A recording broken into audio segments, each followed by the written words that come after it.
So today I'm going to be talking about how to prep your car for E85. I'm going to try to make it very broad, but also hit a couple points on a Neon SRT4 as well, since I've already done it and I have experience with it.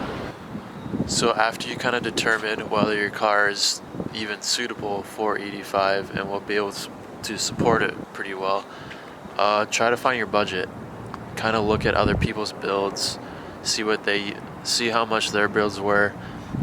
With my car, it's still stock turbo, so I only did injectors, intercooler, intake, exhaust, and then a couple other. I think I had 2 sensors on it, but it wasn't that extensive at all. I think it ran me just under $1,000. I tried to build it pretty reliably. So starting out, I would do research on whatever vehicle you have. I would go on your forums pages. Like this one is called the Neon SRT forums. And also one thing that I found to be a great help was go on Facebook. There's Facebook groups pretty much in every single car there. Obviously this is the Neon SRT4. There's a couple of groups in there, and there's been people ever since these came out in 2003 to 2005. And these guys have been putting these things on E ever since then. So there's a lot of stuff, and pretty much any problem that you're probably going to run into, someone else has already ran into that problem. And all you got to do is make a post about it, and you're probably going to get like 20-30 comments on it. You're going to get a lot of help. But yes, after you kind of find your budget, start looking at a tuner. With me, I went with MI Tuning Mario. If you guys are into SRT4s, you know exactly who that is. He's one of the better tuners. I just did a street tune on mine, but yes, I could have went with a little bit cheaper tuner or someone around here that didn't know as much about them, and I could have thrown a tune on it, but I felt way more safer with someone who's dealt with these pretty much their whole life. So basically guys, with the 85, there's a lot of ethanol in it, obviously 85% ethanol. And if you go to the pumps, you can see like with 91 and 87, it'll say like contains up to 10% ethanol or contains no ethanol at all. So ethanol is a very strong chemical, I guess you could say. I'm probably wrong on that. I'm not a scientist either. I don't really give a fuck either. Anyways, with rubber and plastic, it corrodes it a lot faster.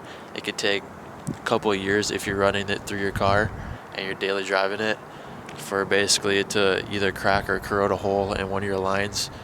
Versus like running normal gas, you can run that thing for 20 years and nothing will happen to it. So once you find your tuner and kind of create a little build sheet, start looking at parts. Obviously brand new ones are going to be your best option. If you have a little bit lesser of a budget, I would also try to go on to your forums pages or Facebook groups. That's exactly what I did. I was able to score a couple brand new parts that people just never put on their vehicle. And basically they were gonna put them on their vehicle. They never did. They just sat in their garage and they posted them up for sale for about half the price, but they were still brand new. Obviously if you have a problem with them and you kind of shit out of luck and you can't return it, but that was a risk I was willing to take, and it worked out great for me. I was able to save a lot of money but still get a basically brand new part. And then one last thing about 85, just the fuel aspect of it. It does go bad a lot faster than you would with a 91. So if you're not driving this car in the winter, I would suggest try to start it up. Keep a little bit, like a very minimal fuel in it. This is what I did all winter. I started it up and I kept about just under a quarter tank, and I would go drive it around. I mean, it was icy and it was cold, but I was able to get it started. And I just tried to burn off that fuel at least 2 or 3 times throughout the winter. So basically, E85 will contaminate your oil and will obviously cause it to lose a lot of its life expectancy.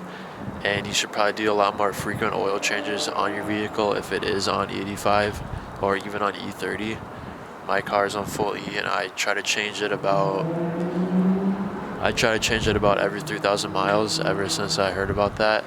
And basically I started noticing, because this thing has a bad oil leak, so I'd always check the oil on it, and I would start noticing basically after like 500 miles the oil would be fucking like already like black, and I was like, what the fuck, like this doesn't make any sense. So there is additive that you can get to run with 85. I did it in this thing, but it ended up kind of clogging up my injectors. I didn't use it the right way. I put way too much in way too often, and it left kind of like a black sludge.